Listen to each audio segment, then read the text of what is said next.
गरीबी में तुम्हें रहने का तरीका आ जाएगा, गरीबी में तुमको ताने सुनने का तरीका आ जाएगा, गरीबी में अपशब्द सहन करने का तरीका आ जाएगा, गरीबी में तुम्हें ये मालूम पड़ जाएगा कि कौन अपना कौन पराया। और दूसरे नंबर पर होते हैं करीबी, ये भी किसी टीचर से कम नहीं होते, हमारे अपने, ये किसी शिक्षक से कम नहीं होते, ये उसमें के होते हैं कि वक्त पड़ने पर तुम्हें कब धोखा देकर आगे निकल जाएं और तुम्हें लात मारकर पीछे आगे निकल जाएं, ये पता नहीं पड़ता। तो गरीबी और करीबी ये हमेशा टीचर का काम करते हैं, गरीबी और करीबी ये हमेशा गुरु का काम करते हैं, गरीबी और करीबी ये हमेशा शिक्षक का काम करते हैं, ये हमको सीख देने का प्रयास है।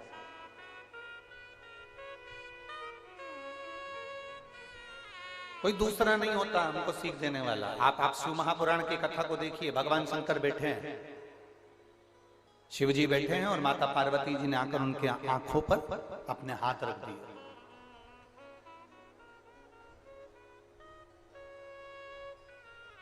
भगवान शंकर जी के नेत्रों पर जैसी पार्वती जी ने हाथ रखा, हाथ रखते से शिव जी के नयन से अश्रु नीचे गिर गए। अश्रु से एक बेटा हो गया जिसका नाम था अंधकासुर, जिसका नाम है अंधकासुर।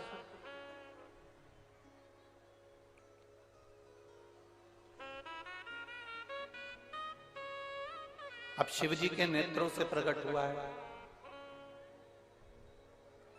माता पार्वती जी ने उसको गोदी में लिया है। पार्वती जी उसको अपना पुत्र कह रही हैं, बेटा कहकर दुलार कर रही हैं। ये शंकर जी का करीबी हुआ कि नहीं हुआ? जम के बोलो जरा, करीबी है ना?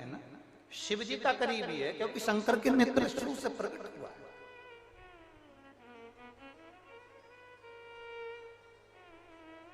भगवान शंकर के नेत्र शुरू से प्रकटा है।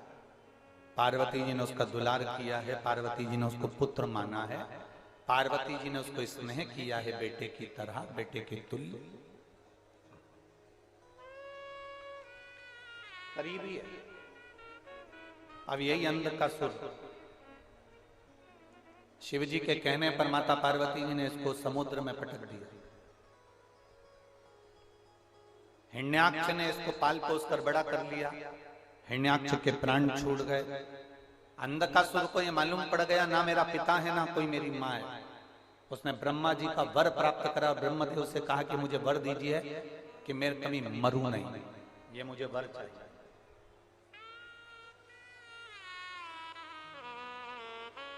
मेरे कभी प्राण ना छूटे, ये मुझे वर दीजिए।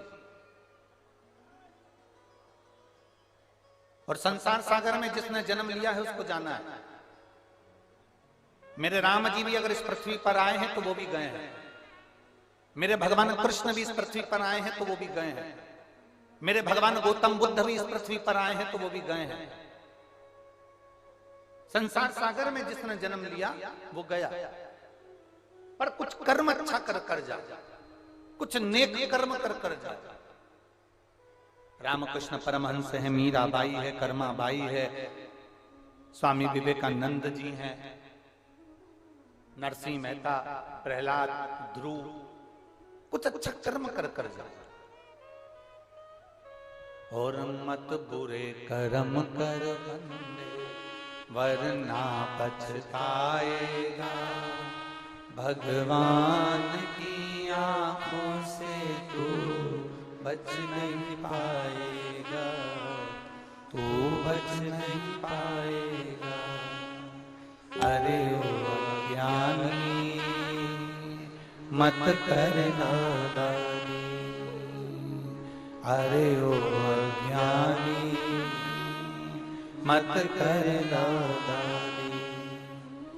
तेरे कर्म का फल भी तू ही पाएगा, जैसा किया तूने तेरे आगे आएगा।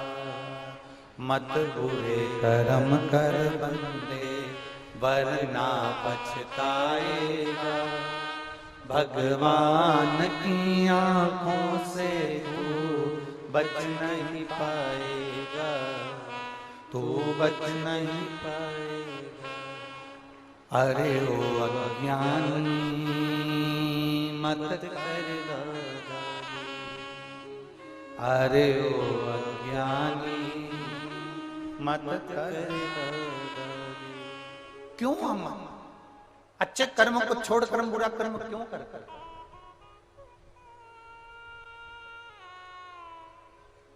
कुछ अच्छा करने का प्रयास करिए, संसार को कुछ अच्छा देने का प्रयास करिए।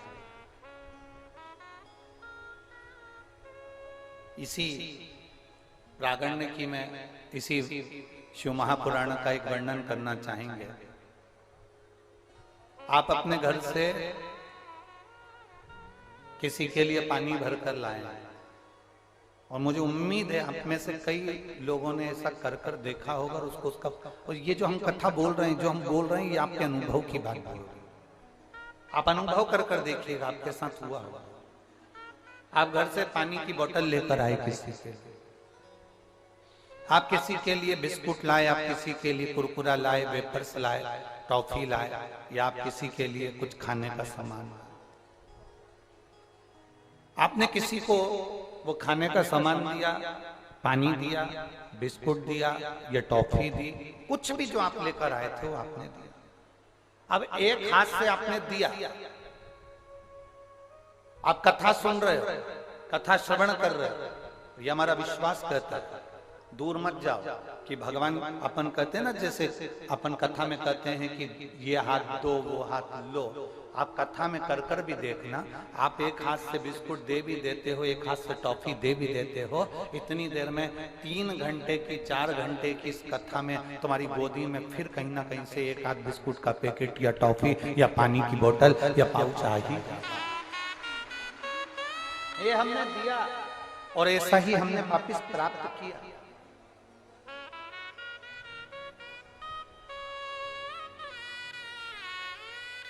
हमें यहाँ का तो नहीं मालूम, परंतु पूनम दीदी कभी मौका लगे तो आप रात्रि को तो आप लोग आते होंगे दर्शन करने यहाँ पर, और मैं कुशीनगर वालों से निवेदन करूंगा, ऐसा नजारा कभी नहीं देखने को मिलेगा। कभी रात्रि को आकर जितने शिव भक्त यहाँ सोते हैं, उनके भजन, उनका कीर्तन, उनकी भक्ति का दर्शन करिएगा। शायद ये वापिस मिले ना मिले, इसका दर्शन जरूर करिएगा। आपने करा? यहाँ रात्रि के समय पर जो आनंद बरसता है, रात्रि के समय पर श्री शिवाय नमस्तुभ्यं, भगवान शंकर की भक्ति, भजन, माताएं बड़े अलमस्त होकर, बड़े अपनी मस्ती में, किसी से मतलब नहीं। शादी में तो नाचोगे तो दूसरे को दिखाने के लिए नाचोगे। यहाँ कौन है? यहाँ तो सियोर वाला महाराज भी दिन में कथा कर कर चले जाता है। रात्रि को कौन है? केवल एक देवाधिदेव महादेव और उसका गण यहाँ पर रहता है।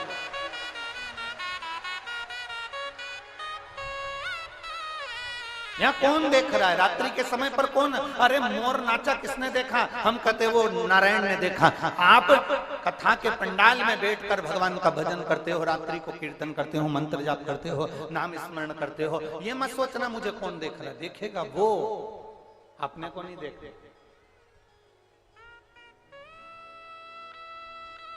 शादी में जाते हो, जम के तो बोलो, लिफाफा देकर आते हो, नाम लिखते हो। जब तुम शादी में गए, सबने देख लिया तुमको कि भानु प्रताप आया है, तो फिर लिफाफे में नाम लिखने की जरूरत क्या है?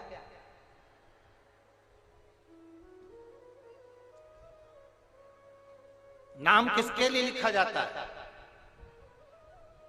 जिसने नहीं देखा हमको कि हम शादी में आए हैं, जिसने नहीं देखा हमको कि हम शादी में आए थे। हमारा काम था, हमने लिफाफा दिया, नाम लिख कर दे दिया, उसने उसको रख लिया। बाद में जब लिफाफा खुला, उसमें नाम निकला भानु प्रताप, राम किशन, हरि किशन, लीलाबाई, कमलाबाई, उसमें नाम निकला। तो लोगों ने कहा कमलाबाई भी आई थी। तो इतने में किसी ने कहा हम, हाँ मेरे से तो मिल के गई। उसने कहा हमसे तो नहीं मिली, हमको दिखी नहीं, पर लिफाफे से मालूम पड़ा कि आई थी। उसी तरह आप आते हो शिव महापुराण की कथा में, आप बैठते हो भगवान शंकर की कथा में, आप बैठते हो शिव महापुराण की कथा में। जब पूरी कथा चलती है, बीच में भजन आता है, भजन के बीच में श्री शिवाय नमस्तुभ्यं बोला जाता है।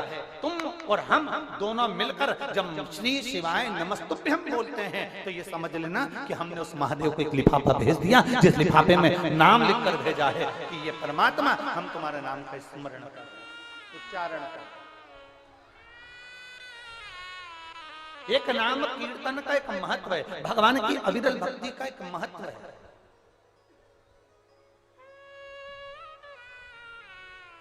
संत साधु गुरुजन महात्मा जोगी सन्यासी तपस्वी साधक उपासक, ये सब का जन्म मृत्यु लोक पर होता है। भजन करते हैं, कीर्तन करते हैं, साधना करते हैं और भगवत स्मरण कर कर अपने अपने धाम को फिर चले जाते। साधना करिए और चले। आज हमारी भारत की भूमि के बहुत विद्वान प्रबल संत आचार्य भगवान चलते फिरते तीर्थ, चलते फिरते मंदिर, चलते फिरते ग्रंथ श्री आचार्य भगवान श्री श्री विद्यासागर जी महाराज, जिन्होंने अपने संपूर्ण जीवन में तप ज्ञान, दुनिया के लोगों को सतमार्ग बताना, भगवत मार्ग बताना और एक अपने जीवन में एक प्रेरणा प्रदान करना। आज हमारे बीच में आचार्य भगवान श्री श्री विद्यासागर जी महाराज, जो जिन्होंने अपनी ज्योति को परमात्मा में विलीन किया है, इस व्यासपीठ से, शिव महापुराण के माध्यम से और संपूर्ण शिव भक्तों की ओर से इस व्यासपीठ से पूज्य गुरुदेव के शरीर छोड़कर ये ज्योति परमात्मा में आज इनकी विलीन हुई है। आज इनकी समाधि इन्होंने ली है। ऐसे पूज्य संत श्री श्री विद्यासागर जी महाराज जी को इस पवित्र शिव महापुराण की भव्य आयोजन से सत सत नमन, श्रद्धांजलि और उनके पावन चरणों को नमन नमन नमन। ऐसे पूज्य गुरुदेव के पावन चरणों को नमन करते हैं। आप और हम परम पूज्य श्री श्री विद्यासागर जी महाराज के लिए 5 बार श्री शिवाय नमस्तुभ्यम का स्मरण करते हैं। श्री शिवाय नमस्तुभ्यं, श्री शिवाय नमस्तुभ्यं, श्री शिवाय नमस्तुभ्यं, श्री शिवाय नमस्तुभ्यं, श्री शिवाय नमस्तुभ्यं। आज भारत की भूमि पर एक संत का जाना, ये पूरे भारत की भूमि पर बहुत बड़ी क्षति है। जैन मुनि संत श्री विद्यासागर जी महाराज कोई साधारण नहीं थे, जिन्होंने तप बल के माध्यम से जनमानस को प्रेरणा दी है। संत आते हैं मृत्यु लोक पृथ्वी, प्रेरणा देते हैं, ज्ञान प्रदान करते हैं, धैर्यता देते हैं, श्रद्धा बढ़ाते हैं, विश्वास बढ़ाते हैं, दृढ़ बनाते हैं, भगवत स्मरण की ओर आपको प्रबल बनाते हैं, प्रबल, और फिर अपना कार्य पूर्ण कर कर चले जाते हैं।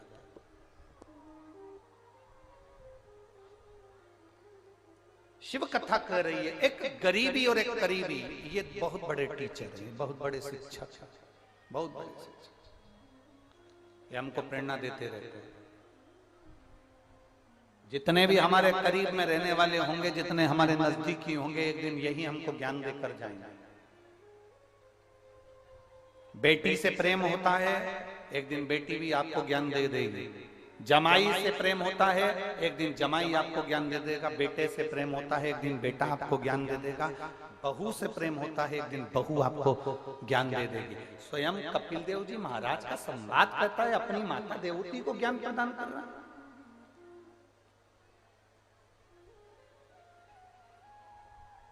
एक बेटा क्या अपने माँ बाप को ज्ञान दे सकता है? यहाँ कपिल मुनि का संवाद कर रहा है, अपनी माता पिता को ज्ञान दिया, अपनी माता देवती को ज्ञान दिया। माँ किस प्रपंच में पड़ी है, किस संशय में पड़ी है माँ? ये शरीर वापिस नहीं मिलने वाला, ये मानव की देह वापिस नहीं मिलने वाली, बहुत मुश्किल से मिली है, बहुत मुश्किल से। 83,99,999 योनियां काटने के बाद ये 84,00,000वें नंबर की यह मानव की देह मिली है। इस मानव की देह को व्यर्थ मत जाने देना। अगर एक लोटा जल तुम शिव जी को समर्पित कर रहे हो तो तुम्हारी जिंदगी कभी बेकार नहीं हो सकती, क्योंकि शंकर को चढ़ाए गए जल का स्पर्श इस शरीर को हो जाता है तो ये शरीर भी पवित्र बन जाता है। अभी पारसमणि, आज कोई सुबह पूछ रहा था, गुरुजी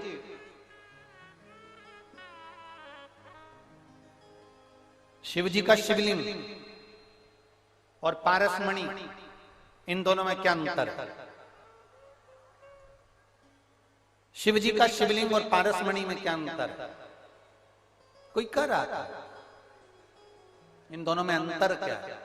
हम एक बात जरूर कहेंगे इसका अंतर। पारसमणि और भगवान शंकर के शिवलिंग में एक अंतर भारी है।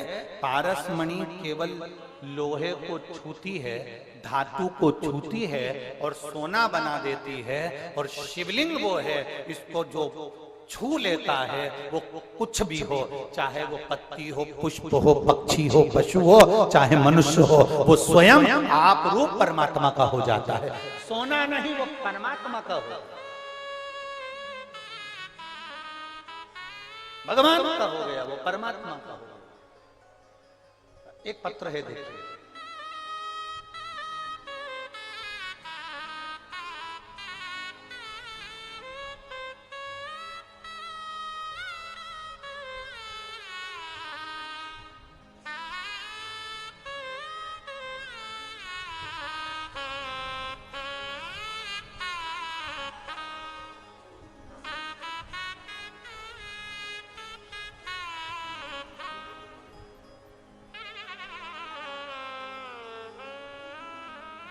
कविता शुक्ला, गोरखपुर बिहिया PSC कैंप के रहने वाले हैं। कहीं बैठी हो तो हाथ हिला सकते हैं। कविता शुक्ला, गोरखपुर बिहिया PSC कैंप की रहने वाली हैं। कहीं बैठी हैं, हाथ हिला। बच्चा आया है साथ में? हाँ, लिया हो इसके लिए। गुरुजी शिवजी पे चढ़ाए गए एक लोटा जल और पशुपतिनाथ के व्रत का मैं वर्णन करना चाहता हूं। शादी के कई सालों तक हमने इंतजार करा कि संतान होगी। हमने टेस्ट बेबी भी करवाया, पर संतान का सुख नहीं हुआ। 1 साल, 2 साल, 4 साल, 5 साल, 10 साल, 15 साल इंतजार करा, पर संतान का सुख नहीं। 15 वर्ष निकल गए पर औलाद नहीं हुई गुरुदेव। और 15 साल निकलने के बाद तो लोग भी आशा छोड़ देते हैं कि बच्चा होगा कि नहीं होगा। टेस्ट बेबी वाले के यहाँ हम टेस्ट बेबी के लिए गए, ट्रीटमेंट लिया, पर उसने भी मना कर दिया कि तुम्हें संतान नहीं हो सकता। हम हार गए। उसी दौरान मेरी पड़ोसन ने मुझसे कहा कि आप एक काम करा करो, आस्था चैनल पर शिव महापुराण की कथा आती है, वो सियोर वाला महाराज बाजता है। आसन लगाकर टीवी के सामने, भले तुम सोफे पर बैठो, पलंग पर बैठो, जमीन पर बैठो, तुम्हारी मर्जी पड़े जहां बैठो, पर बैठ के सुनना। आसन लगाकर बैठ जाना, कथा सुनना और बाबा से विनती करना। कथा के अंदर जब श्री शिवाय नमस्तुभ्यम बोला जाए उस समय पर विनती करना बाबा से, बाबा जरूर दे। हमने बाबा से प्रार्थना करी, सीहोर रुद्राक्ष उत्सव का स्मरण किया। गुरुदेव, जिस रुद्राक्ष उत्सव को लोग बिल्कुल हल्के में लेते हैं, उसका स्मरण मात्र जीव का कल्याण कर देता है।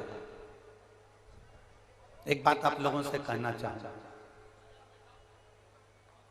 आप लोगों को लगता होगा कि गुरुजी रुद्राक्ष उत्सव रखते हैं और शिवरात्रि के समय पर रखते हैं। उसका एक कारण होता है, सीहोर की पवित्र भूमि पर कंकर शंकर की धरा पर जब आप कथा सुनते हैं, जिनको 20-20 साल तक औलाद नहीं हुई, 25-25 साल तक औलाद नहीं हुई, 15-15 साल तक औलाद नहीं हुई, अगर एक बार रुद्राक्ष उत्सव के समय पर सीहोर में अगर मौका मिल जाए और फुलेरा दूज पड़ती है कथा के मध्य में, हम कथा ही ऐसे समय पर रखते हैं, रुद्राक्षोत्सव ऐसे समय पर रखते हैं जिस समय पर शिवरात्रि और फुलेरा दूज ये दोनों पर, जिसे कंकर शंकर की धरा पर बैठकर जो कथा सुने, जो कथा श्रवण करने के लिए वहां बैठे सीहोर में, वो धन से भी कभी खाली नहीं रहे और गोदी से भी कभी खाली नहीं रहे, उसका संतान हो, ये निश्चित।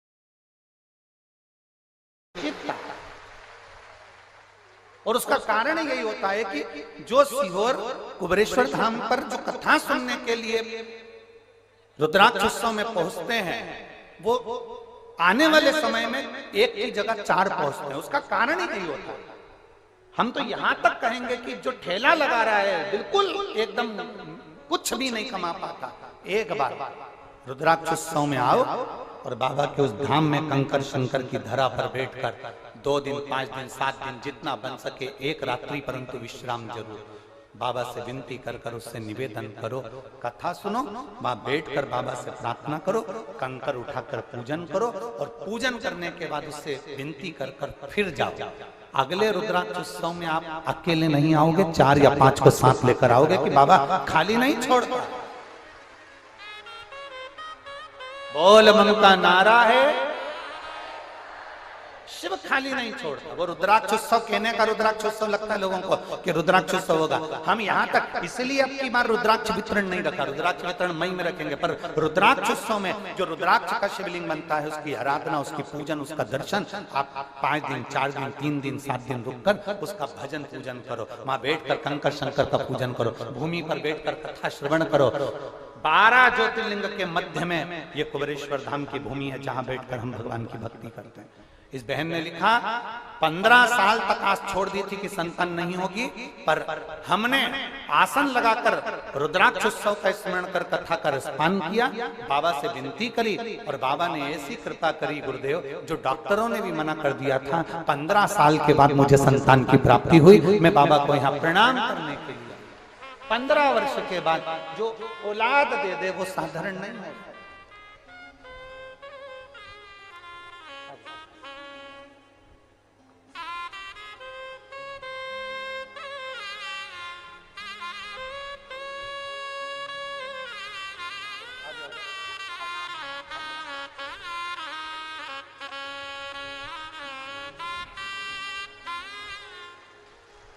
ये 15 वर्ष के बाद बाबा ने दिया। प्रणाम करो, प्रणाम बाबा।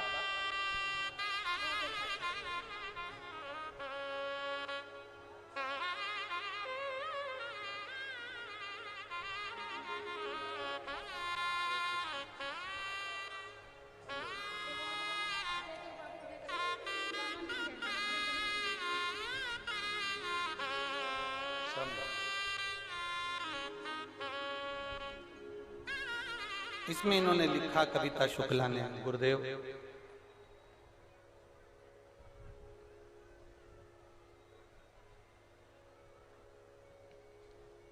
हम नहीं जानते थे कि बाबा इतनी जल्दी सुनता है। इन्होंने पत्र में लिखा, हम नहीं जानते थे कि शिव इतनी जल्दी सुन लेता है। और जितने आस्था चैनल पर कथा सुन रहे हैं, जितने आस्था चैनल पर कथा सुन,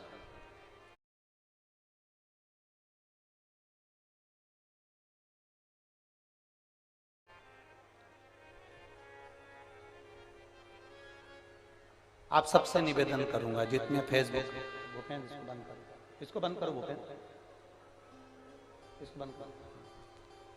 जितने आस्था चैनल पर कथा सुन रहे हैं, जितने फेसबुक यूट्यूब पर कथा सुन रहे हैं, जितने मोबाइल पर कथा सुन रहे हैं, आपसे निवेदन करूंगा, एक बार दिल से सुनना, केवल टाइम पास मत करना, केवल समय पास नहीं करना, एक बार दिल से बैठ कर सुनना, दिल से। और जब आप दिल से बैठकर कथा का रसतत्व ग्रहण करोगे, आप दिल से बैठकर भगवान देवाधिदेव महादेव से अपने मन की बात कहोगे, ये निश्चित है वो सुनेगा, वो सुनता है, खाली नहीं छोड़ेगा, खाली नहीं छोड़ेगा।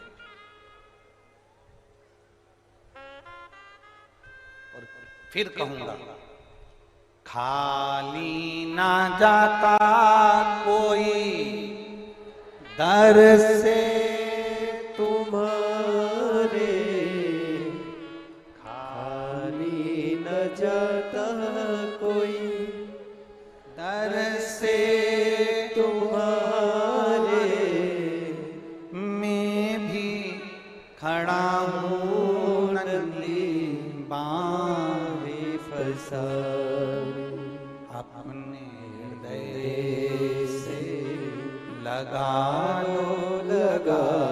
लो गिरा जा रहा हूँ, उठा उठा भोले अपने दर से अब तो न टालो, गिरी जा जा रही हूँ, उठा लो उठा लो।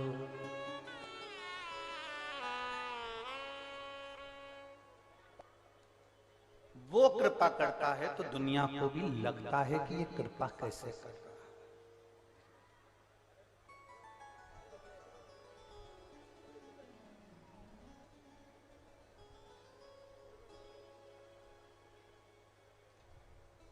आप रोज शिव जी को जल चढ़ाने जाओ, रोज जल चढ़ाओ,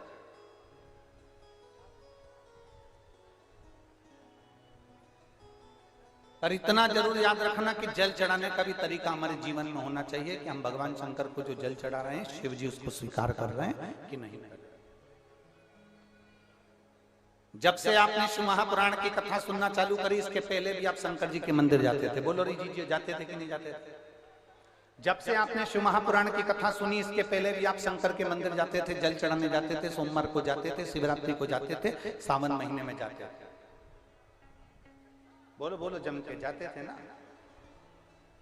अब पहले का जल चढ़ाना और अभी का जल चढ़ाने में अंतर क्या आ गया? क्योंकि पहले तुम जो जल चढ़ाते थे, शंकर भगवान को जानते नहीं थे कि जल किस तरह से चढ़ना है, कहाँ चढ़ना है, अशोक सुंदरी कहाँ है, माता पार्वती कहाँ है, गणेश जी का स्थान कहाँ है, बेलपत्री का महत्व क्या है, शमी पत्र का महत्व क्या है, शंकर के गुणगान का महत्व क्या है, श्री शिवाय नमस्तुभ्यम का महत्व क्या है, ये हमको मालूम नहीं था,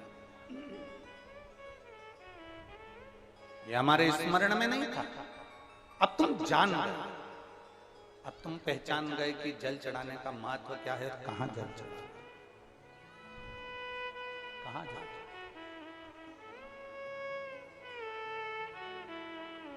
अब तुम्हें स्मरण में आ गया।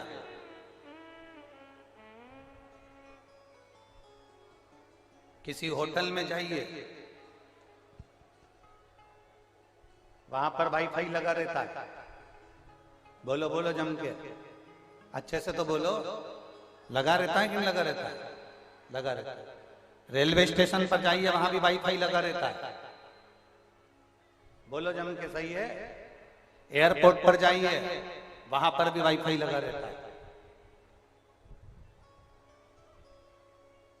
किसी मंदिर में जाओ, वहां पर भी वाईफाई लगा रहता है। किसी तीर्थ में जाओ, वहां पर भी वाईफाई लगा रहता है। क्या आपका मोबाइल चल जाएगा? मैं वाईफाई लगा, कब चलेगा?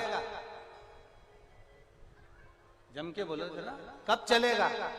जब उसका पासवर्ड तुमको मालूम होगा, तुम अपने मोबाइल में उसको फिट करोगे, और पासवर्ड मालूम होने के बाद वो वाईफाई से तुम्हारा मोबाइल कनेक्ट होगा, और जब वाईफाई कनेक्ट होगा तो ये पक्का है, ये निश्चित है कि फिर तुम्हारा मोबाइल कनेक्ट होने के बाद चलेगा।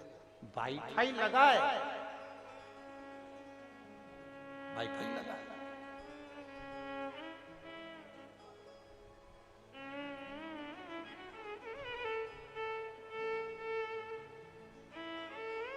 वाईफाई लगा, अरे पासवर्ड ही नहीं मालूम है आपको। आप स्टेशन पर बैठे हो, पासवर्ड नहीं मालूम है आपको। आप एयरपोर्ट पे बैठे हो, पासवर्ड नहीं मालूम है आपको। आप होटल में बैठे हो, पासवर्ड नहीं मालूम है आपको। आप मंदिर में बैठे हो, पासवर्ड नहीं मालूम है आपको। वाईफाई जरूर लगा है, पर इसका पासवर्ड मालूम होगा। आपके मोबाइल में आप फिट करेंगे, कनेक्ट हो जाएगा। जब कनेक्ट हो जाएगा तो आपका मोबाइल चलना प्रारंभ हो जाएगा। उसी तरह कई लोग ऐसे हैं जो शिव महापुराण की कथा में आते जरूर हैं। कई लोग ऐसे हैं जो शंकर के मंदिर में एक लोटा जल चढ़ाने जाते जरूर हैं। कई लोग ऐसे हैं जो शंकर भगवान के मंदिर में पूजन करने जाते जरूर हैं। कई लोग ऐसे हैं जो पशुपतिनाथ का व्रत भी करते हैं। पर सही ईमानदारी की बात तो यह है कि सब दूर वाईफाई लगा हुआ है, पर तुम्हें उसका पासवर्ड मालूम होना चाहिए और तुम्हारा मोबाइल कनेक्ट होना चाहिए। तुम पशुपति व्रत करो, मना नहीं है, पर ये दिल को कनेक्ट तो करो। अगर पासवर्ड मालूम है, श्री शिवाय नमस्तुभ्यम, पंचाक्षर मंत्र मालूम है नमः शिवाय, षडाक्षर मंत्र मालूम है ओम नमः शिवाय। जब हम भगवान के मंत्र को जपते हैं, शिव महापुराण की कथा को जब हम श्रवण करने बैठते हैं, तो हमारे मोबाइल को हम वाईफाई से कनेक्ट कर लेते हैं। वो देवाधिदेव महादेव से कनेक्ट कर लेते हैं, इसलिए बाबा हमारी सुन लेता है, हमारा मोबाइल चालू हो जाता है, हम उससे कनेक्ट हो रहे हैं।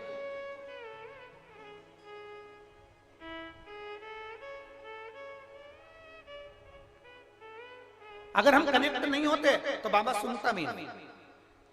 हमको तुम्हारा भाग्य देखना नहीं आता। बहुत बहुत ध्यान दीजिएगा। आप सियोर वाले महाराज को यह मत समझना कि ये कहीं का ज्योतिष आचार्य होगा, कहीं बहुत बड़ा विद्वान महाराज होगा। ना ना ना ना, हमको तुम्हारा भाग्य देखना नहीं आता, हमको तुम्हारा कल देखना नहीं आता। हम नहीं देख पाते कि किसका भाग्य में क्या लिखा है। हमें तुम्हारा भाग्य देखना नहीं आता, हमें तुम्हारा कल देखना नहीं आता, हमें तुम्हारा भाग्य लिखना नहीं आता, हमें तुम्हारा कल लिखना नहीं आता। हम तो तुम जो पत्र लिखकर भेजते हो हम वो पढ़ते, हम इन पत्रों को भी नहीं लिखते, हम तुम्हें पहचानते भी नहीं, क्योंकि ये सियोर से ये कुशीनगर 1200 किलोमीटर दूर है। हमारा कभी आना भी नहीं हुआ, हमारा कभी आना नहीं, हम आपको जानते भी नहीं, हम आपका पत्र भी नहीं लिख सकते, हम आपका कोई हम भाग्य नहीं लिख सकते। ये भाग्य आप अपना पत्र कब लिखते हो? जब भोलेनाथ आपका भाग्य लिख देता है, तब आप पत्र लिखते हो।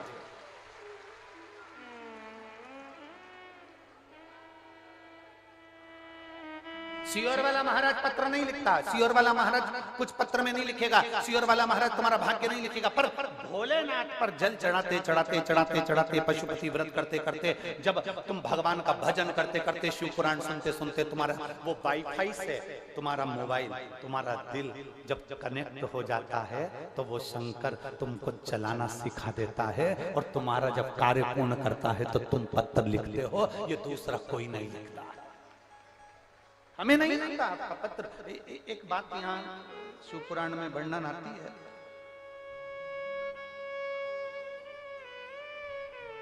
मेहनत का फल, मुसीबत का हल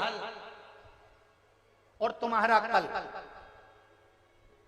फिर से बोलो हमारे साथ में, मेहनत का फल, मुसीबत का हल और तुम्हारा कल। क्या होगा ये दुनिया का कोई नहीं बता सकता, केवल महादेव बता सकते हैं। तुम्हारी मुसीबत का हल कैसे होगा ये महादेव को मालूम है, तुम्हारा कल कैसे होगा ये महादेव को मालूम है।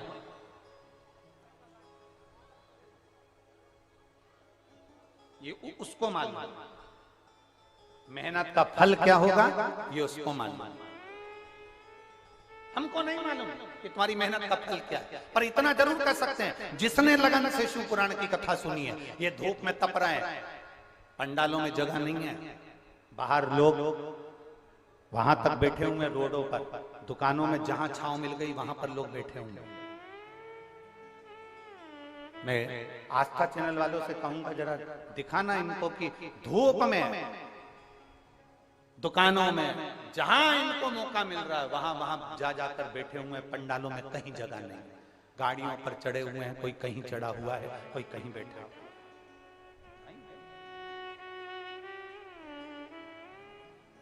इतना जरूर कहूंगा कि तुम जो मेहनत कर कर यहाँ तक पहुंचे हो, पैदल चलकर तुम यहाँ तक पहुंचे हो, तुम्हारी मेहनत का फल,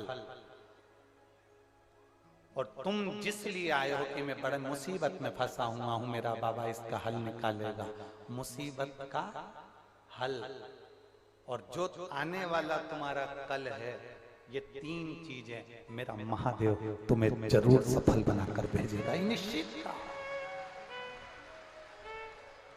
और शंभु शरण पड़ी मांगो घड़ी रे घड़ी, दुख काटो दया करी ने दर्शन आपो। शंभु शरण पड़ी मांगू घड़ी रे घड़ी, दुख काटो दया करी ने दर्शन आपो। देता जरूर है। आपका विश्वास जिस दिन कनेक्ट हो गया, वाईफाई से मोबाइल जिस दिन कनेक्ट हो गया, अगर पासवर्ड मालूम है तो कनेक्ट हो जाएगा। यहाँ बैठे हो और तुम्हारा दिल कनेक्ट हो गया कि महादेव है और मेरी दुख की घड़ी में मेरा महादेव मेरे साथ होगा। जिस दिन तुम्हारे मन ने यह मान लिया कि अब मैं नहीं डरूंगी, अब मैं काम करूंगा, दिल से करूंगा और मेरे साथ मेरा शंकर कंकर चलेगा, कुबेरेश्वर महादेव चलेगा। एक पत्र है, एक पत्र में लिखा,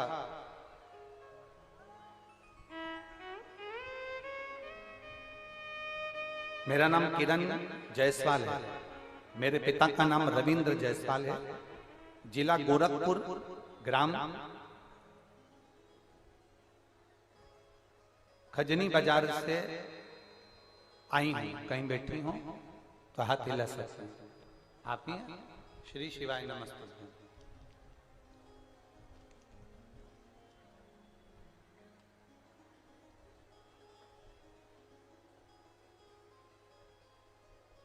पत्र में अच्छी बात लिखी है, गोरखपुर में भी कथा बाबा होना चाहिए, लिखा है।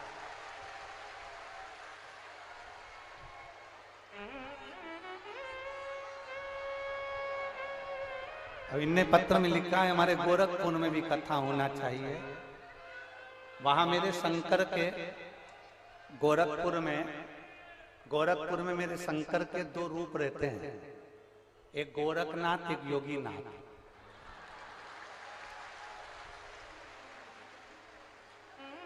और जिस दिन गोरखनाथ और योगीनाथ जी के मन में आ गई ना, उस दिन ये शिव पुराण तुम्हारी गोरखपुर में हो जाएगी पक्का।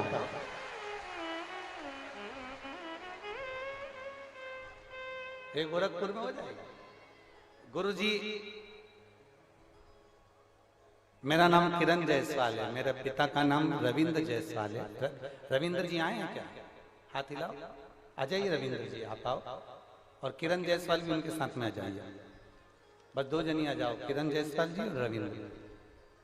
मेरा नाम किरण जायसवाल है, मेरे पिता का नाम रविंद्र जायसवाल है, जिला गोरखपुर, ग्राम खजनी बाजार से आई हूं। मैं एक लोटे जल का वर्णन करना चाहती हूँ गुरुदेव। हम कभी शिव जी के मंदिर नहीं जाते थे, हम शंकर का गुणगान नहीं करते थे। पहली बार आपकी कथा केवल मोबाइल के माध्यम से सुनी थी और आपसे भी निवेदन करते, आपके पास में अगर शंकर की कथा, कुबेरेश्वर धाम की कोई लीला, भगवान शिव की कथा का कोई क्लिप अगर आपके पास में आता है, इस पवित्र शिव महापुराण की कोई क्लिप आपके मोबाइल पर आती है, तो आपको भी फर्ज बनता है कि सारे ग्रुपों में भेजा करो। हो सकता है किसी का भाग्य खुल जाए, किसी का भविष्य अच्छा हो जाए, भेजा करो। पर कई लोग नकली क्लिप बना लेते हैं, उसमें कुछ फोटो हमारा लगा देते हैं, बोलने वाले दूसरे हो जाते हैं। आपको क्लिप भेजना वो चाहिए जो व्यासपीठ की कटी हुई हो, जो व्यासपीठ पे बोलते हुए हो, दिखते हुए हो और हम बताते हुए हो, वो क्लिप आप दुनिया को भेजो, मना नहीं। पर नकली मत भेजना कि कोई नकली काम कर जाए और दिक्कत। गुरुजी, एक मोबाइल पर क्लिप देखी, उस क्लिप से आशा जगी। मेरे पिताजी की दोनों किडनियां खराब हो गई, डॉक्टर ने उनको बिल्कुल डायलिसिस पे डाला, उनकी हर्निया बढ़ गई और हार्ट जैसी प्रॉब्लम हो गई। पलंग पर रहना, किडनियों ने काम करना बंद कर दिया। डॉक्टर के हिसाब से तो ये किडनी ट्रांसफर करना पड़ेगी, कोई हो तो दे। अब इस अवस्था में कौन किडनी कहां से बदलेगा, कौन देगा, पैसा कहां से आएगा, कैसे होगा? बाबा केवल आपकी एक मोबाइल पर क्लिप देखी थी कि पीपल का पत्ता गलाकर उसका पानी शिव को चढ़ाकर उसका आचमन सुबह सुबह करना था, जिसमें अवधूतेश्वर महादेव का आपने नाम दिया। भगवान शिव ने ऐसी कृपा करी गुरुदेव, 15 दिन के बाद हमने वो प्रयोग करा। प्रयोग करने के बाद हम डॉक्टर को दिखाने के लिए गए, और दिखाने के लिए गए तो डॉक्टर के हिसाब से दोनों किडनियों ने काम करना प्रारंभ कर दिया। हम बाबा को धन्यवाद देने के लिए आए हैं, ये बाबा की कृपा है। इन्होंने एक लाइन बहुत अच्छी लिखी है कि लुटा दिया भंडार काशी वाले ने, कर दिया माला काशी वाले। गुरुजी मैं अपना मोबाइल नंबर देती हूँ, मैं छाती ठोक कहती हूँ कि मेरा देव अधिदेव महादेव जब भी देता है छप्पर फाड़ कर देता है। ये शिव तत्व योग है, ये त्रिकालदर्शी है, कैलाश है। बोल बम का नारा है, शिव तत्व को जाना, भगवान शंकर की अविरल भक्ति को पहचानो। इस शिव महापुराण को हल्के में मत लो, आप बैठकर सुन जरूर रहे हो, दिल से आप धारण कर रहे हो, ग्रहण कर रहे हो, पर इतना विश्वास मानकर चलना कि मेरा शंभू तुम्हारी झोली को खाली नहीं भेजेगा, भर कर भेजेगा। वो इतना देकर भेजेगा कि आप आनंद में हो।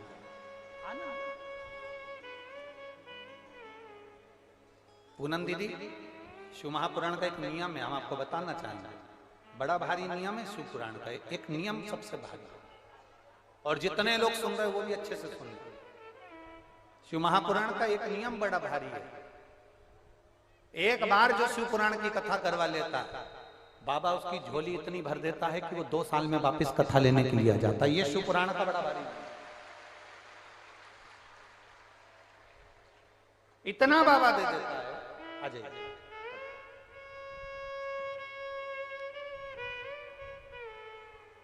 रविंद्र जायसवाल जी आप हैं?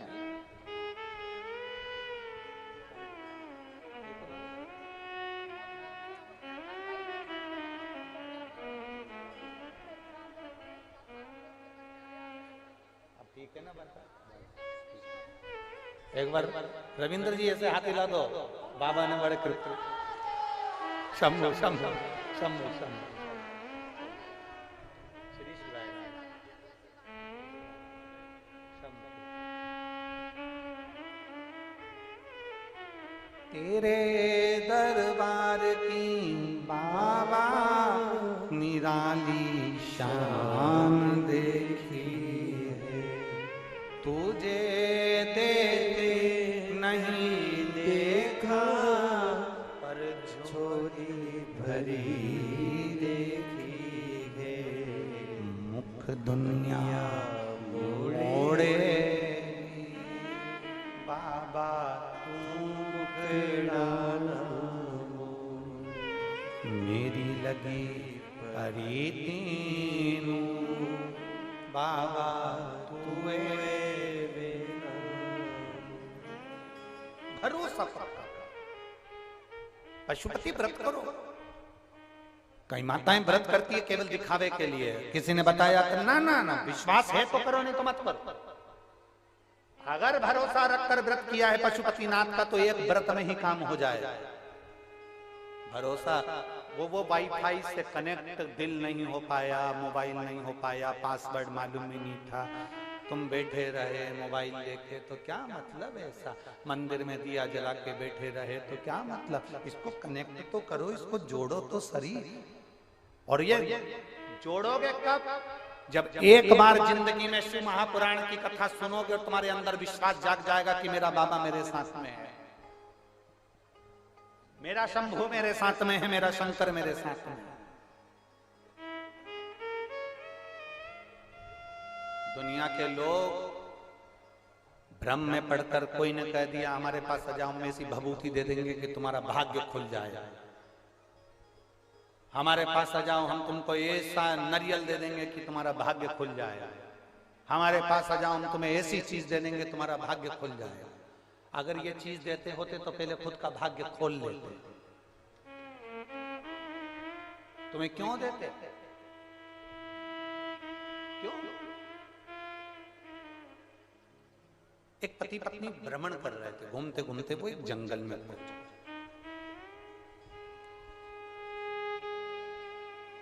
पति पत्नी दोनों जंगल में गए।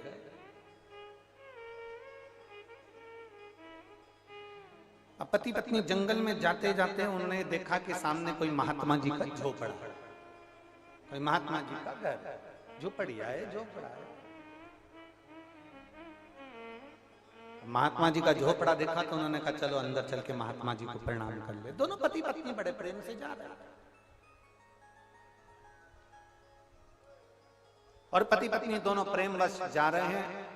महात्मा जी के जैसे झोपड़े में जाने लगे तो झोपड़े के बाहर क्या देखा कि सामने बहुत सारा कबाड़ा पड़ा था, बहुत सारा सामान पड़ा था। उस सामान में सोने का दिया पड़ा, सोने का दीपक।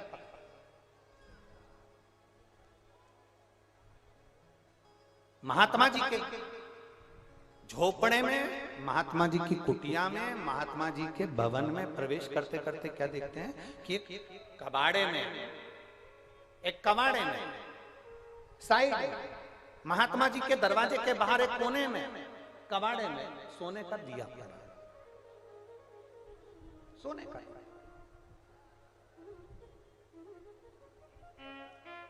और सोने का दीपक पड़ा है तो उन्होंने सोने के दिए को देखा और महात्मा जी के पास पहुंच गए। महात्मा जी बैठे भगवान की भक्ति में अलमस्त शिव नाम जप रहे थे।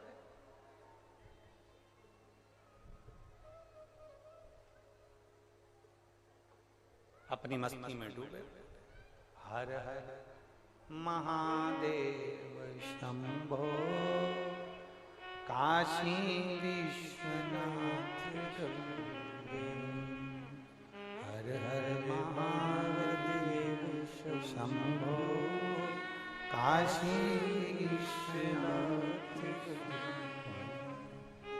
काशी विश्वनाथ शंभो हर हर महादेव शंभो काशी विश्वनाथ शंभो हर हर महादेव शंभो हर हर महादेव शंभो काशी विश्वनाथ शंभो हर हर महादेव शंभो काशी विश्वनाथ शंभो। महात्मा जी बैठे हैं, शिव नाम जप रहे हैं।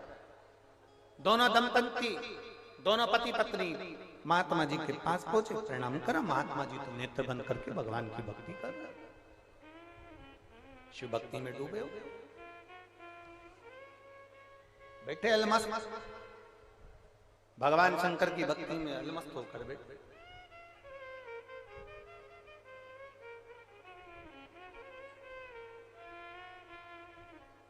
इन्होंने देखा कि महात्मा जी नेत्र नहीं खोले तो इन्होंने आवाज लगाई। जब कोई नहीं देखता ना तो आवाज लगाई जाती है। संत को संत के नाम से नहीं पुकारा जाता, महात्मा को महात्मा के नाम से नहीं पुकारा जाता, जोगी सन्यासी तपस्वी को उसके नाम से नहीं पुकारा जाता, आवाज लगा दी जाती है। हर हर महादेव। जैसे ही हर हर महादेव कहा, महादेव कहते से महात्मा जी के नेत्र खुल गए। महात्मा जी के नेत्र पूछा महात्मा जी कहां से आए हो? कहा पास के गांव में रहते हैं, भ्रमण के लिए निकले थे।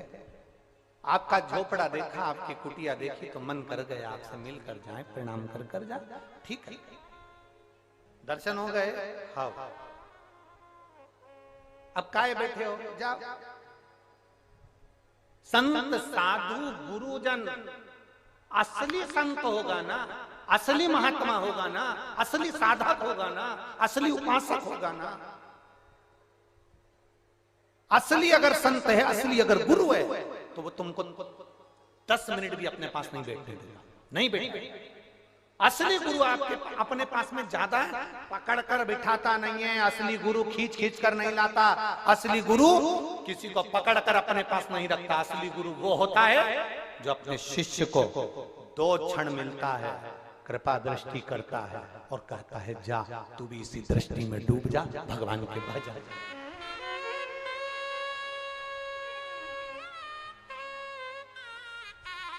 राम जी के मंदिर में बैठने की जगह होती है, भगवान कृष्ण के मंदिर में बैठने की जगह होती है, दत्त भगवान के मंदिर में बैठने की जगह होती है, देवी जी के मंदिर में बैठने की जगह होती है, शनि महाराज के मंदिर में बैठने की जगह होती है, गुरु महाराज के मंदिर में बैठने की जगह होती है, हनुमान जी के मंदिर में बैठने की जगह होती है। पर शंकर भगवान का जहां शिवलिंग होता है, जो गर्भगृह होता है, उसमें बैठने की जगह नहीं होती है। इतना गीला होता है, इतना गीला होता है कि धोती पांव ऊपर करके तुमको जल चढ़ाना पड़ता है, वहां बैठते नहीं हो। शंकर जी से पूछा तुम्हारे मंदिर में लोग बैठते क्यों नहीं है? शंकर भगवान ने कहा असली जो गुरु होता है वो किसी को अपने पास बैठने नहीं देता। वो कहता है जैसी मैं मस्ती में डूबा हूं, मेरी कृपा दृष्टि पाकर तू भी मस्ती में डूब जा, मेरे पास बैठकर समय बर्बाद मत करो, अपने घर जाओ, आनंद पाओ, अलमस्त रहो, दूधो नहाओ, पूतो फलो, हमारे पास क्यों बैठते हो?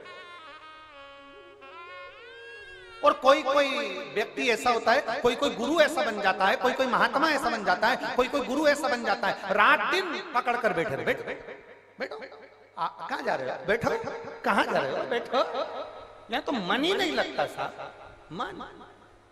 ये कथा की जजमान पूनम जी और ओम प्रकाश जी बैठे हैं, पांडे जी, इनसे पूछो ये हमसे कितनी बार मिली होंगी अभी तक? एक बार भी, एक बार भी नहीं। कोई इनसे पूछा? इनके बेटे से पूछ ले कोई, इनकी बेटी से पूछ ले कोई कि गुरुजी आपसे कितनी बार मिले, कितनी बार मिलना हुआ? एक क्षण के लिए भी, एक बार भी। आपका संबंध बाबा से है, हम बाबा की कथा करने आए हैं, बाबा से आपका संबंध करा देंगे। शादी कराने वाले पंडित जी हथलेवा करा देते हैं, कन्यादान करा देते हैं, लड़की को लड़के का बना देते हैं, लड़के को लड़की का बना देते हैं। अब क्या 24 घंटे पंडित जी को पीछे ले ले घूमोगे? बोलो तो जरा जम के बोलो जरा। नहीं तो तुम्हें हमसे क्या मतलब? तुम्हारा संबंध महादेव से हो गया और महादेव का संबंध हमसे हो गया। अब हमसे क्या करना? चलो भगवान भजन करो। हमारे पास अब सुबह हम 4 दिन किसी से नहीं मिलते, 4 दिन के बाद तो हम 2-3 दिन तो मिलते हैं। अब 2-3 दिन मिलते हैं तो उसमें भी सुबह जो मिलने वाले आते हैं उनको कमरे में जहाँ हमारे हम पाठ करते हैं उसी कमरे में मिल लेते हैं। पाठ वाले कमरे में जैसे कोई मिलने आता है और हमारे जो ये पीएसओ हैं और कार्यकर्ता हैं उनको धक्का मार के बाद 1 सेकंड तो रुकने दे। बोलो बोलो सही है कि गलत है? जो आए होंगे उनको मालूम होगा। अंदर गए, प्रणाम करा, बाहर निकलो, धक्का मारे से तो बाहर रुकने नहीं देते। चलो बाहर, चलो बाहर। उससे मिलो जिससे मिलने के लिए तो सीहोर वाला महाराज भी तरसता है, वो देवाधिदेव महादेव है। जिससे मिलने के लिए तो हम भी तरस रहे हैं। वो मिले, एक बार मिला था उत्तराखंड की भूमि में, जब एक्सीडेंट हुआ था गाड़ी का, गाड़ी गंगा में गिरती उस समय पर पति पत्नी समेत शिव और पार्वती दोनों आकर हाथ पकड़कर कांच में से गाड़ी के खिड़की में से तोड़कर निकाल रहे थे। तब वो झलक आज तक नहीं भूल पाए, आज तक नहीं भूले वो झलक। और दूसरा, जब भी मिलता है रुद्राक्ष उत्सव में, या हमारी खुद की एक बात हम कहेंगे, रुद्राक्ष उत्सव के 7 दिन में से एक दिन ऐसा होता है जिस दिन वो खुद अपनी झलक देकर चला जाता है। वो आता है, वो मिलता है, वो मिले, उसको देखा, एक क्षण देखा, कहाँ गया पता नहीं, उससे असली गुरु तुमको बिठाएगा नहीं, असली संत तुमको बिठाएगा नहीं। असली संत कहेगा ले साहब प्रसाद लो, जा प्रणाम करो, जा नमन करो, जा बैठो 2 मिनट गुरु की दृष्टि आप पर पड़ गई, गुरु से मिल लिए, जुल लिए, जा। बैठने का समय इतना नहीं देता। असली संत होगा तो नहीं बैठने देगा, असली गुरु होगा तो अपने पास बैठने नहीं देगा। असली संत, असली गुरु अपनी भक्ति में डूबा रहता है, अपनी अलमस्ती में लगा रहता है, उसे कोई मतलब नहीं आग लगे बस्ती में, अपन रहो मस्ती में। जो नकली होते हैं ना वो तुमको आओ बैठो, क्या करोगे, जा बैठो, फ्री तो अभी इतनी दूर से आए हो, पड़े रहो, 2-4 दिन रुको, 2 दिन रुको, 8 दिन रुको, क्या करोगे, पड़े रहो, बैठे रहो। कहाँ कैसे ना, हम तो चल। असली की पहचान है वो तुम्हारे पास में ज्यादा नहीं बैठेगा, ना बैठेगा ना बिठाएगा। क्या काम करते हो, पूछेगा असली गुरु क्या काम करते हो, साहब दुकान है काहे की, कपड़े की। कौन बैठा है रियल दुकान पर, साहब अभी तो मैं आपसे मिलने आया हूँ, चलो जाओ दुकान संभालो। कोई मतलब जाइए भगवत भजन में काम करते रहो और श्री शिवाय नमस्तुभ्यम जपते रहो। चलो जाओ यहाँ से। और आपसे भी निवेदन करेंगे, कोई आपसे कहे कि बाबा बन जाओ, बिल्कुल मत बनना। कोई आपसे कहे साधु बन जाओ, बिल्कुल मत बनना। कोई आपसे कहे संत बन जाओ, बिल्कुल मत बनना। कोई आपसे कहे सन्यासी बन जाओ, बिल्कुल मत बनना। हम भी नहीं बने, तुम भी मत बनो। ना संत बनना, ना साधु बनना, ना सन्यासी बनना, ना तपस्वी बनना, ना साधक बनना, ना उपासक बनना। हमें तो केवल भगवान भोलेनाथ के चरणों के दास बनना, और दासों के भी दास बनना।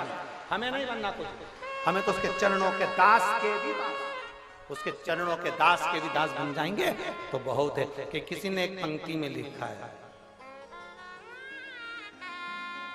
भोलेनाथ जी के लिए किसी ने लिखा, अरे इस नगरी के कंकर पत्थर हम बन जाए, इस नगरी के कंकर पत्थर हम बन जाए। मेरे कुबेर भंडारी की भूमि के लिए लोग लिखते हैं, कुबेरेश्वर धाम के लिए लोग लिखते हैं कि उस कुबेरेश्वर धाम के इस नगरी के कंकर पत्थर हम बन जाए, भक्त हमारे ऊपर कांवड़ लेकर जाए, भक्त हमारे ऊपर कांवड़ लेके जाए।